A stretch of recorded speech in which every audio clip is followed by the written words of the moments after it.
Les amis, je vous présente ce nouveau Dacia Duster. Non, je rigole, c'est pas le nouveau, c'est une année 2017. On est en Turquie pour un road trip.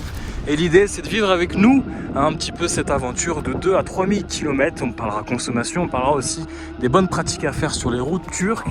Allez, je vous embarque, c'est parti.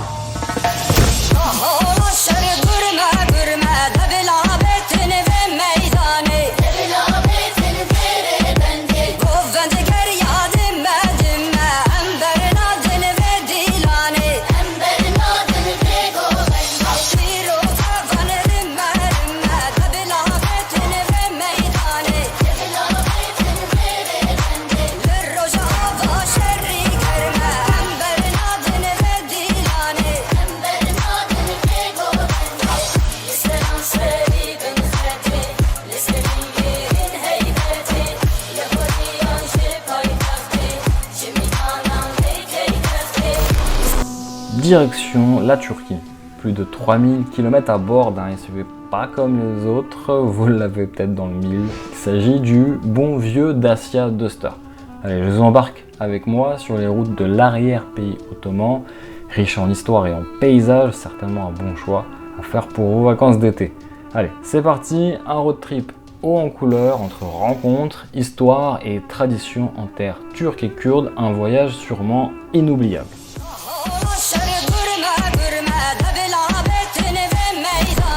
On commence par quelques traditions aux côteurs. Il ne faudra pas avoir peur de faire quelques kilomètres lorsqu'on vient d'Europe, une traversée depuis la France ou bien l'Angleterre ou l'Allemagne qui pourra se faire de différentes manières à condition d'avoir un peu de temps devant soi. On commence par le plus simple, l'avion. Pour les plus flemmards d'entre nous, l'avion reste le moyen de transport le plus simple, le plus rapide, mais c'est aussi le transport le plus cher à un coût élevé, avoisinant les 800 € par personne aller-retour. Pour les familles nombreuses, ça chiffre vite. Deuxième possibilité, le bateau, vous pouvez rejoindre la Turquie. Départ de Paris, arriver à Ancône en Italie pour prendre le ferry, direction la Grèce, à Igoumenitsa, puis par les terres, on rejoint la Turquie. Il faut savoir que ce trajet, c'est 10 heures de plus que par la route, donc il faudra à peu près compter 40 heures de voyage, avec le bateau compris. C'est un moyen sûr de ne pas mettre trop de bornes aussi à sa voiture et un moyen sûr d'éviter la Bulgarie.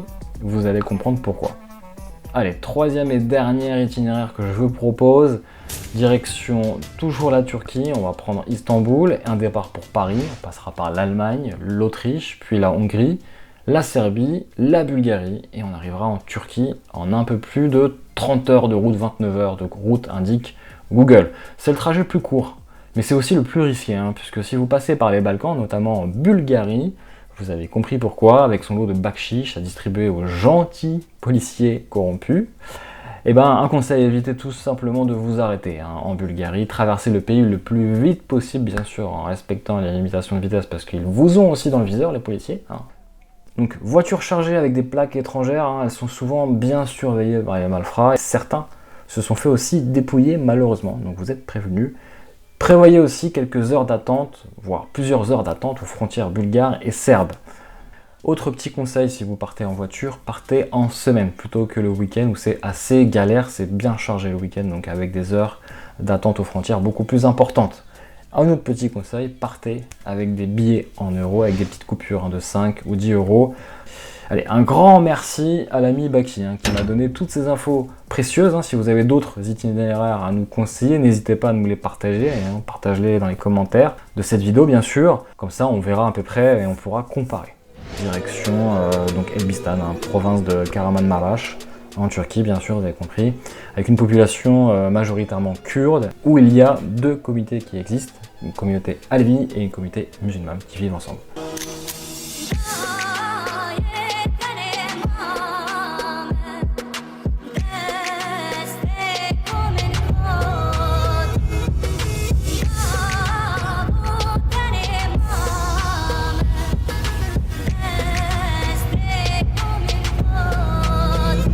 Allez, il est temps pour moi de vous présenter ce petit bijou, Made in Roumanie. Il s'agit du Dacia Duster.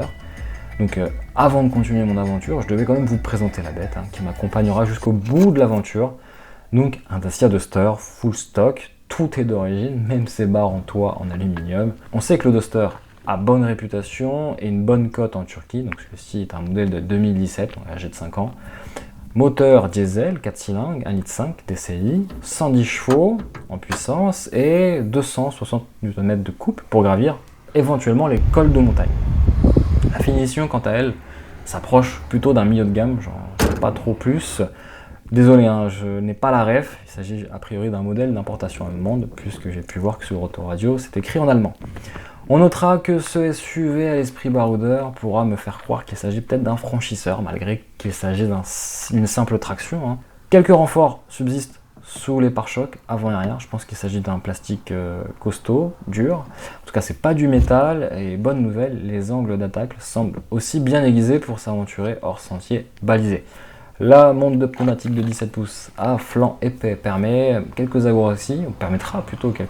acrobaties sans risque sur les rochers, avec un bon petit confort quand même. Seule la calandre, vous l'avez vu, chromée, hein, marquera une petite note de luxe. On passe à l'intérieur, un petit coup d'œil à l'intérieur, l'essentiel est là, hein, on voit déjà qu'on a un joli coffre généreux, quand même 445 litres de volume de chargement, on pourra y ranger le bordel, hein, tout le bordel à l'arrière. Et puis aux places d'arrière, on a 3 vraies places, même si on a un petit tunnel de transmission. On a aussi les vitres électriques à l'arrière, ça c'est plutôt pas mal aussi, pratique. Il manquera pour ce modèle d'essai 3 ceintures, malheureusement, sûrement en option. Et à l'avant, le confort paraît peut-être sommaire, on a quand même une direction assistée, on a 4 vitres électriques. On a des sièges qui sont loin d'être enveloppants comme un Range Rover, mais sont quand même confortables. On a aussi une petite note de luxe, 2 petites notes de luxe, hein, avec cet accoudoir amovible en tissu et la climatisation. C'est bien pratique, hein, sous 40 degrés à l'ombre. Et puis on a le petit bouton mode éco qui permettra de faire des petites économies à la station essence. Allez, c'est parti, moi je vous embarque avec moi, bien sûr, voir une autre antiquité. Cette fois-ci, une antiquité à moteur Cléon fonte. Allez, en avant tous.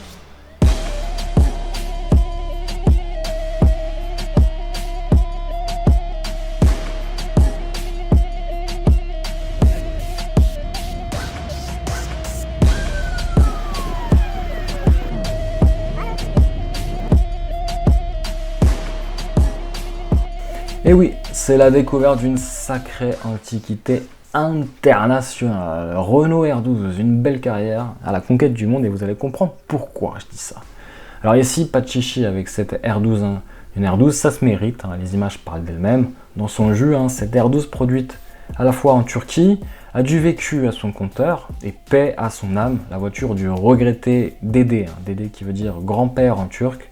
Et bien cette R12, elle trône quand même fièrement dans le garage familial.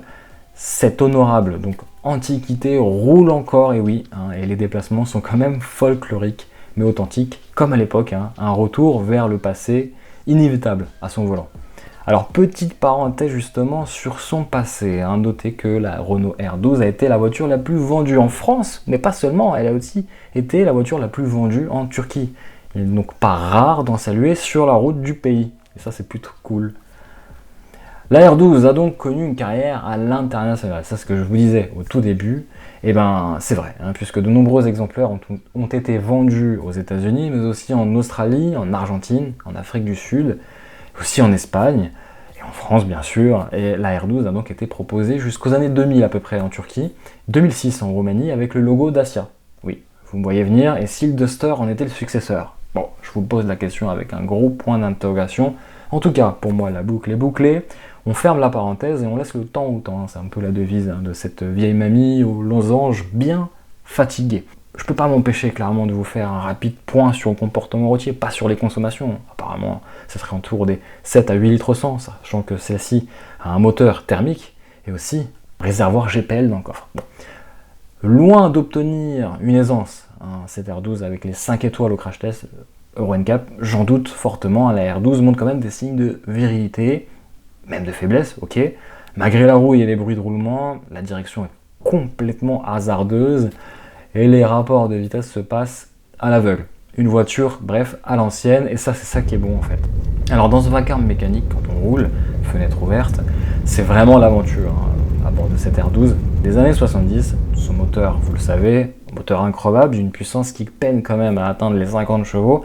C'est le moteur qui est surnommé le célèbre moteur Cléon fonte. Celui-ci peine quand même à tirailler les 900 kg de ferraille. Une seule question quand même me vient à l'esprit, à quel moment dois-je passer le 4e et dernier rapport? Bref, une bonne dose de souvenirs, ça fait du bien, une bonne dose de souvenirs d'antan et de sourires qu'ont pu connaître sûrement nos parents et nos grands-parents. Un moment unique à son volant, je savoure encore avec vous ces instants nostalgiques et authentiques. Je t'emmène dans les hauteurs pour te raconter une autre petite histoire, celle de la chèvre de Monsieur Seguin. Retour en enfance, allez suivez-moi.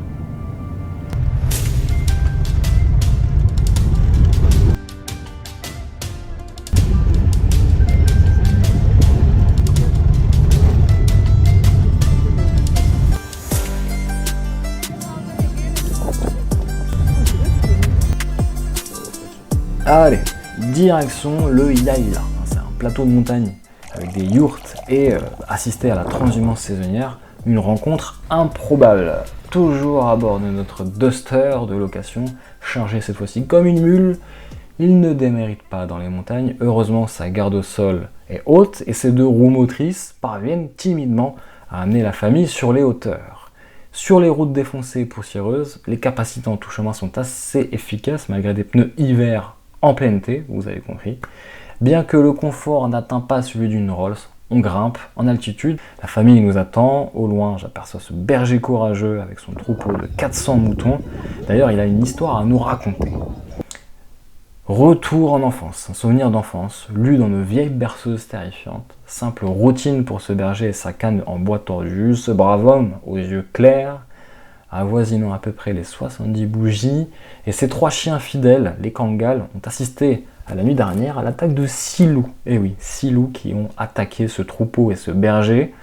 Une attaque soudaine, faite par l'arrière du troupeau, comme à son habitude par les loups, mise en échec cette fois-ci par l'efficace ténacité de ces chiens de garde, le Kangal. Des chiens au collier piquant possèdent une solide défense face à ces chasseurs de nuit. Par chance, la bonne visibilité grâce à la lune et les cloches retentissantes des moutons vers 3h du matin à peu près ont permis d'alerter la garde rapprochée. Les loups démasqués ont vite déguerpi. Permettez-moi l'expression légèrement poussiéreuse, revenons à nos moutons. Ce Dacia Duster repart pour de nouvelles aventures dans les montagnes, j'espère que ça vous a plu. Nous, direction Le Cueil familial, un village d'une vingtaine d'habitants près de Balich, à 30 minutes de la ville de Nourac, où une forte communauté française y réside l'été. Après cette petite histoire émouvante, j'espère que tu n'es pas encore trop endormi. Direction, cette fois-ci, une nouvelle aventure, les cheminées de fées et ses montgolfières, et c'est pas une histoire dans les livres, c'est réel. Direction la Cappadoce, région prisée par les nombreuses Instagrammeuses et surtout les nombreux touristes français et italiens. On prend la route des 300.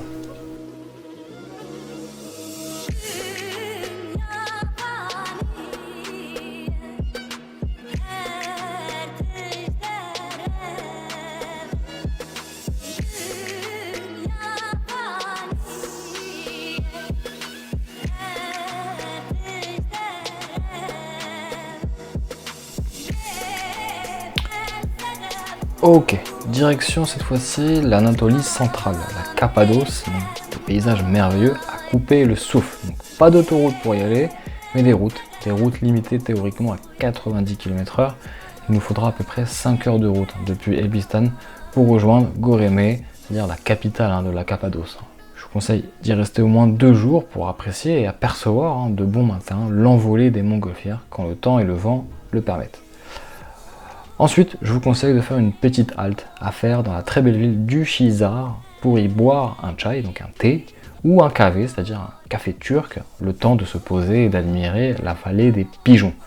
Il est également possible de faire une visite à la forteresse avec ses abris creusés sur le piton volcanique. Ces abris qui datent de 1500 ans avant Jésus-Christ et ils servaient également de refuge, notamment aux premiers crétins et byzantins. Voilà pour la petite histoire. Retour en voiture dans la région de Kahramanmaraş et ses célèbres glaces dondurma, une délice de crème glacée battue, élastique et sans transition. Je te fais un petit point bison futé sur la conduite à adopter sur les routes turques. Alors, on notera que la plupart des voitures plaques étrangères, notamment les voitures françaises, mais aussi anglaises ou allemandes, ont le pied très lourd sur l'accélérateur et il semble qu'il n'ait pas assez de temps. En tout cas, les autres, c'est-à-dire les locaux, eux, respectent scrupuleusement le code de la route au clignotant près, et oui, c'est vous dire, donc gros respect à eux. Autre point, je vais sûrement détruire quelques préjugés peut-être. Je vous rassure, dans le bon sens du terme, il faut souligner que les routes en Turquie sont ultra bien entretenues et surtout très récentes. Il faut le souligner. Seules quelques routes, bien sûr, pour rejoindre certains villages éloignés, sont délicates à parcourir. Il faudra aussi se méfier de ce qui vous entoure sur la route, car le danger, de jour comme de nuit, n'est pas loin, surtout en période de moisson. La récolte des blés y est intense, surtout début août, et il n'est pas rare de se retrouver nez à nez, face à face, à un tracteur ou une moissonneuse non éclairée sur une 2x2 voies. Donc ça peut surprendre la nuit. Et il n'est pas rare aussi de croiser un troupeau de moutons, de vaches ou de chiens errants traversant la route. Donc redoublez surtout de vigilance, surtout la nuit, oui, et ralentissez aussi à la traversée de la ville, puisque la plupart des grandes routes coupent ces villes en deux, donc faites très attention sur la route. Et n'oublions pas nos amis, la police, celle-ci pratique beaucoup de contrôles routiers inopinés, donc soyez donc vigilants au volant avec tous vos papiers à jour, bien sûr, passeport et permis de conduire, que je n'avais pas, bien sûr, le jour où je me suis fait contrôler. Admirez aussi la petite astuce des policiers, en y installant de fausses voitures de police en carton sur le bas-côté de la route. Imaginez cela en France, je ne leur donne pas une semaine d'existence. Bon, vous l'avez compris, il sera donc nécessaire au volant de redoubler de vigilance sur la route D300, une route qui coupe le pays en deux, de l'est à l'ouest, sur une étendue de 2000 km.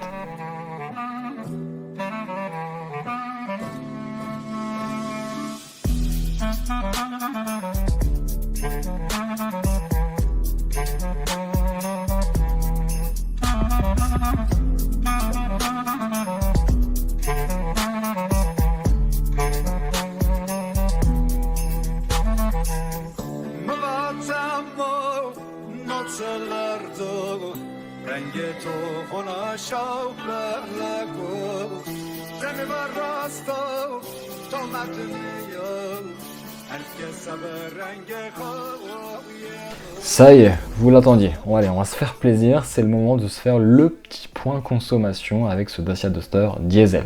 Allez, 2 minutes, pas plus, top chrono pour vous dire un petit peu qu'il s'agit d'une bonne surprise. C'est un véritable chameau ce Duster. On a parcouru à peu près 3000 km à bord en 10 jours avec ce Dacia Duster et il n'a pas chômé avec une consommation moyenne de 4,7 litres au 100 dans les routes de montagne en plus, à 90 km/h de moyenne. Ce chameau low cost peut donc parcourir environ 1300 km avec un plein de 50 litres de diesel. Petite astuce quand même, j'ai activé le mode éco, vous me connaissez, et j'ai eu le pied léger sur l'accélérateur. A noter le prix aussi de l'essence en Turquie, ce qui équivaut aujourd'hui à peu près à 23 télé le litre, soit à peu près 1,27€, 1,30€.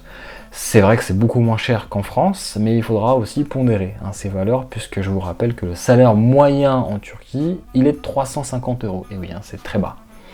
Pour rappel, aujourd'hui, à l'heure que je fais cette vidéo, 1€ vaut à peu près 18-19 télé. Donc c'est vrai qu'il y a eu une forte inflation en Turquie, faut le comprendre. Le temps de faire le plein à la station essence, et chose étonnante, c'est un peu comme aux États-Unis, le self-service n'existe pas comme en France, c'est une personne qui vous fait le plein. Voilà. Après à vous de donner des tips ou pas. On reprend nous, en tout cas la route direction Dersim et Munzur pour de nouvelles histoires.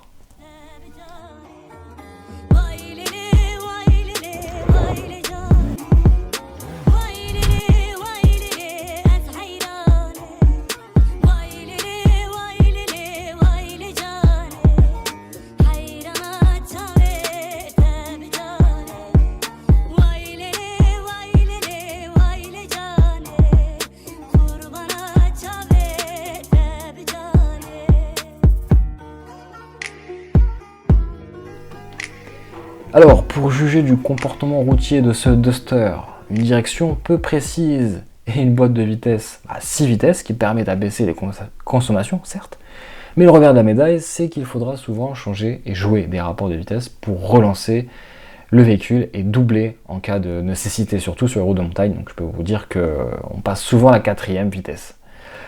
Sur la route, direction Dersim, ou plus communément appelée Tunceli. Alors, je passe par un endroit qui dénote au milieu de ces montagnes le château de Pertek, qui est situé au milieu d'une immense étendue d'eau. On a une très belle vue sur cette citadelle qui a été construite au XIe siècle, pour la petite histoire, par les Seljukides. Voilà, j'arrive bien à le dire, sur la rivière du Murat, que l'on traverse donc en bac pour se rendre d'Elazig, peut-être que je le dis mal, à Dersim, voilà. Il faut savoir que à la suite de la réalisation de ce barrage de Keban, le château se trouve donc sur une île. On reprend la route, direction donc Dersim, pour quelques notes d'histoire. On prend encore plus de hauteur dans les montagnes de la région du Kurdistan, ça y est, on y est. Une région forcément non reconnue par l'État turc, vous le savez, une zone historique de la résistance kurde.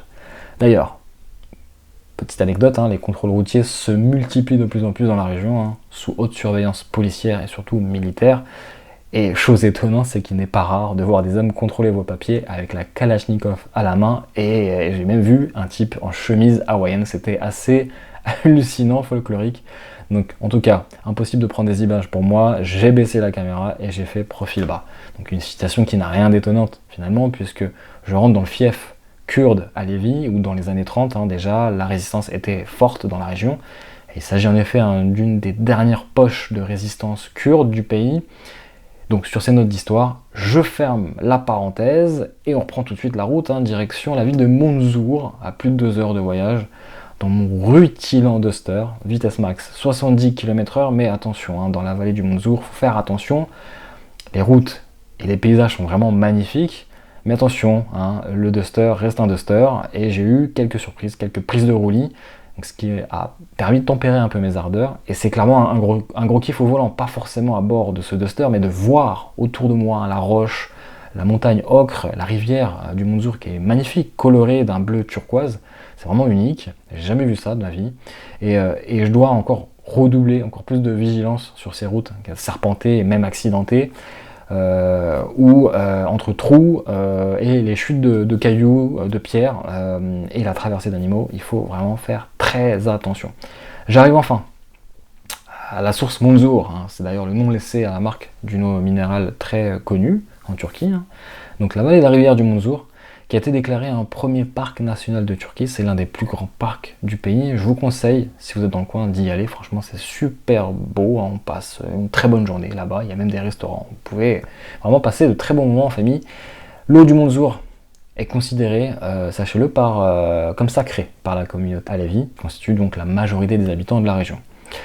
Pour les amateurs de rafting, de randonnée ou bien amateurs tout simplement de pique-nique, c'est vraiment le dépaysement total dans cette région. Je ne savais même pas que c'était possible d'en faire ici. Une région riche naturellement qui regorge également de nombreuses mines d'or, d'argent, de chrome et de cuivre. Voilà, vous savez tout sur la région. La Turquie et le monde automobile. C'est vraiment une histoire de passionné, c'est peut-être pour ça que j'ai fait aussi cette vidéo. Je voulais mêler à la fois ce pays et le monde automobile, à travers forcément ce Dacia Duster, mais d'autres voitures que j'ai pu voir, ça je vous le dirai juste après. On le sait, et je ne suis pas le premier témoin à décrire cet amour qu'ont les Turcs envers l'automobile. Beaucoup de Turcs commentent aussi mes vidéos sur les voitures, j'en suis très heureux.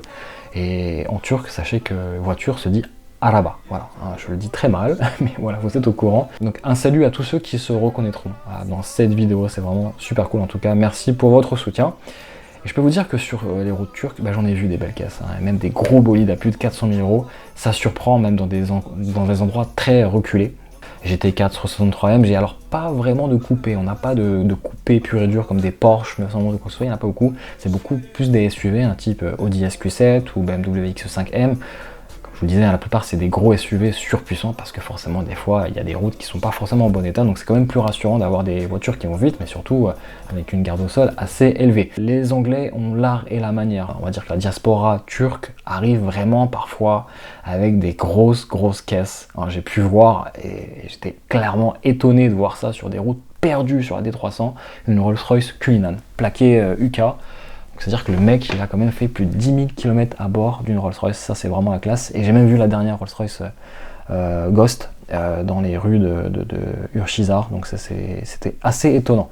Donc au détour des montagnes, près de Dersim, pareil, j'ai fait une nouvelle découverte, un magnifique Urus jaune, d'une valeur à peu près de 385 000 € quand même, c'est pas rien, garé sur un parking en terre. Donc j'ai posté cette vidéo sur le compte TikTok, qui a fait un bon score, on a dépassé les 250 000 vues. Et grâce à tous les commentaires, j'ai pu avoir pas mal d'informations précises sur l'origine du conducteur, sur la plaque, sur comment il est venu. Bon bref, c'était assez drôle. Et j'ai pu comprendre qu'effectivement, il y avait certains fortunés qui, plutôt que de faire la traversée de l'Europe en voiture, transportent tout simplement leur voiture par avion. Finalement, une bonne idée pour éviter de mettre beaucoup de kilomètres au compteur. Donc une grosse dédicace, un gros big up à tous les passionnés. Et puis moi, je reviens à la réalité, à bord de ce Dacia Duster. On va parler prix. Alors là, on n'est pas sur des centaines de milliers d'euros, mais je me pose la question, combien vaut et que vaut ce Duster en occasion sur le marché français? Alors avant de vous lâcher un gueulet, je vais quand même faire un petit rapide point sur ce compagnon de route, qui a été c'est une très bonne voiture, franchement, ce Duster. Bourré de bon sens, finalement, un peu d'électronique embarquée, donc ce qui lui vaudra sûrement une bonne fiabilité et une bonne longévité à coup sûr. Donc je m'interroge sur sa valeur en occasion, et ce Duster en France vaut à peu près 15 000 euros encore pour ce modèle diesel de 2017, avec un kilométrage proche de 100 000 km. Donc une cote encore assez élevée sur le marché de l'occasion, je trouve, sachant qu'à l'époque, il y a 5 ans, il était vendu à peu près plus de 20 000 euros. Donc très bonne cote, et donc très peu de décote pour ce Duster. Et sachez qu'en Turquie, les prix sont multipliés par 2 quasiment sur ce Duster. Donc en Turquie, il faut savoir que l'automobile est beaucoup plus cher qu'en France. Ouais les amis, j'espère que ce petit road trip, ces petites vacances en Turquie gratuites, vous ont plu à bord de ce jeune et récent Dacia Duster. Bien entendu, c'est une petite blague. En tout cas, j'espère que ça vous a plu. N'hésitez pas à mettre le petit pouce si le voyage vous a plu, bien sûr. Et puis n'hésitez pas surtout à donner vos avis, vos conseils en commentaire. Aussi les belles régions à visiter en Turquie, parce que j'ai bien entendu pas visité toute la Turquie. Il y a énormément de super beaux coins à visiter. Les amis, je vous retrouve sur la chaîne Vlogcast Nation pour de nouvelles aventures en vidéo. Ciao, ciao.